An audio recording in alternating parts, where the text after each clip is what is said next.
วิหารังเอธรรมโอเตติจานุปคัมมาสีลาวาทัสสะเนนะสัมปันโนกาเมสุวินัยยะเกตังนาหิสัตตุกาภาสยังปุณณาเลเตอนิจจวัตสังขาราอุปาทวายะธัมมิโนปัสสิตาวานิโรสันติเตสังอุปสัมโมสุโขอนิจจวัตสังขาราอุปาทวายะนิโรสันติเตสังอุปสัมโมสุโขอนิจจวัตสังขารามิสังฆังอายุวัฏนังเตสังฆังอายุวัฏนังเตชีวิตังยาวะนิพพานังอาสามิตติยามิธัมโมเทนะวิสัญญาทวาตสัญญาสหัสสะเกปัญญาสัตตสหัสสะเนนะมามิเสนะสาหังเตสังฆัมมัญญาสังฆัมมัญญาสังฆัญญาอาตาเรนะนะมามิอุปาทเวอเนกาอันตารายะเทเวนะสันตุอาเสสะตุนะโมนะโมมะกะติตัสสะตัสสะวะตุตยะสัพเพนะโมคาระภะภะเวนะวิกัสสันโตโตสุเมตันตานะบาโลบาลัมเนโกเปตะเวปิมาเนโลภวตาจามิยาโลสานาปาติฆาสุโอทังนะโตจาติเนยัญจาสัมปะทังอเวรังสัมปะทังติตัญจาเวปิมาเนโลภวตาจามิสัมปะทังบุญญาสัมปะทังสัพเพเทวานุโมทันตุสัมมาสัมปติสิทธิยะทานังทาทันตุสัตตายาสีลังนักขันตุสัพพะทาตาหุนตุกะระปะโตปะโมทติสุนังกะตังสุมังกะตังสุภะคะตังสุติตังสุขโนสุโมโหโต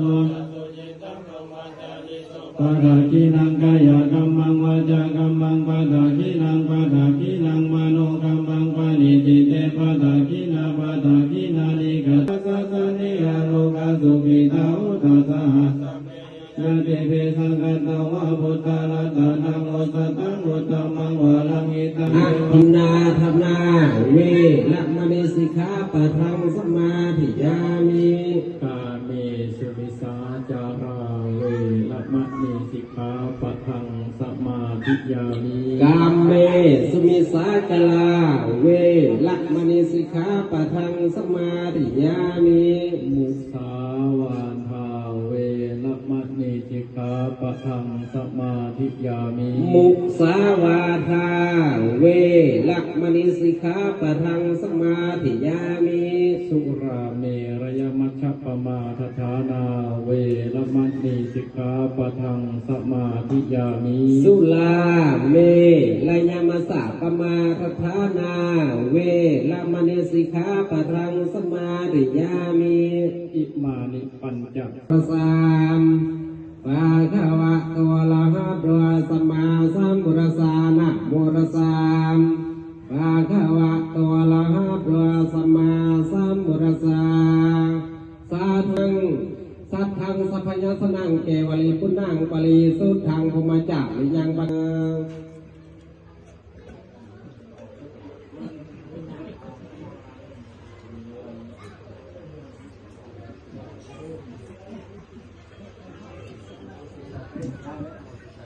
ตุสาภมังคลังลังคันตุสาภเทวตาสาภธรรมานุภาเวนัสสะโส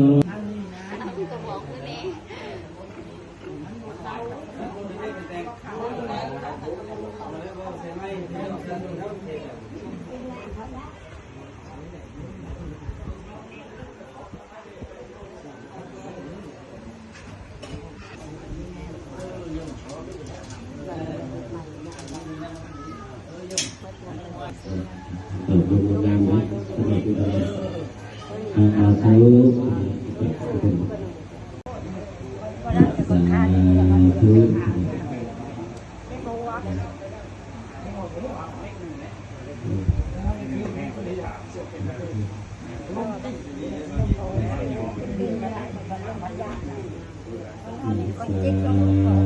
ุปะกะตังมายายังธัมโมปฏิคัมมังเตือนใจ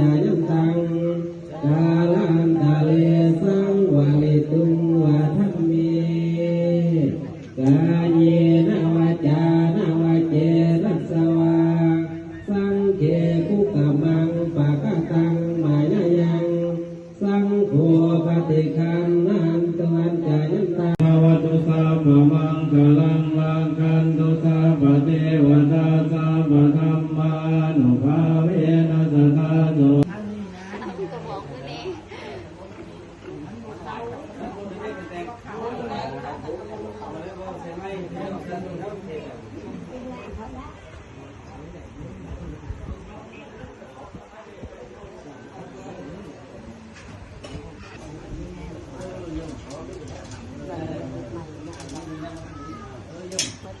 ขอบคุณงามนะสวัสดีครับอาสาอย่างน้อยสิได้ไปเอาบาตรอยู่ทางวัดอาจารย์วัดเสาโดยวัดเสาผมมุขขอบใจหลายผมมุขขอบใจและโมทนาผมฟังสูตรได้กันคุณเนาะพอนเอาในเรื่องแต่ก็จบไปห้องไม่ได้หรอกไปห้องไม่ได้หรอกอยู่ใกล้ห้องมันต้องจักกันว่าอันซาทุกจะได้เลยต้องตีโน่น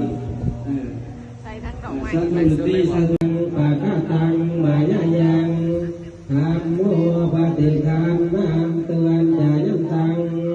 กาลันตะเลสังวาลิตุงวะธัมเมกายเยนะวาจานาวาเจรัสสวาสังเขคุกามังปะกะตังมายายังสังโฆ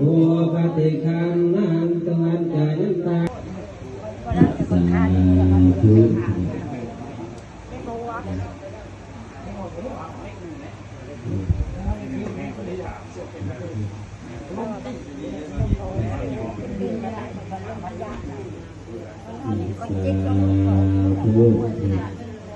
อาเรหัปลาทิตาปัลลังเกติเสปตาภิโกอาเรตาภะโวทานังนาคัมปะโตปะโมทาติสุนัขตังสุมังคลังสุปภาตังสุติตังสุขโมสุขโมโตจะสุเยธัมเยสุปะกินังกายกรรมังวาจากรรมังปัจจักขินังปัจจักขินังมโนกรรมังปณิทิเตปัจจักขินังปัจจักขินังนิกัตตวานังมังอาเทสานาทิเน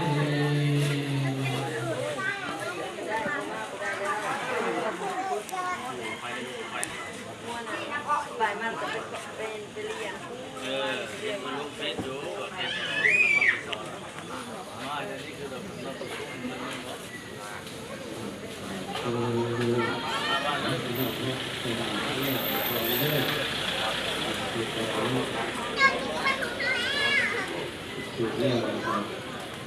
เตรียมยกขาขับมาเด้อเด้อเตรียมยกขาขับมาเล่นกันไปใส่อายุก่อนไปใส่ก่อน แล้วเนาะ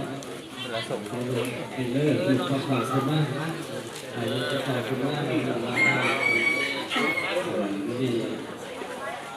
เอาดูเอาไปใส่กันที่นั่งการเอาไปนู่นเนาะดีนักมาขอให้ท่านถูกคุณเป็นผู้ที่รับเล่นเป็นยังไงใส่เวลาที่ทุกคนครับคุณอะไร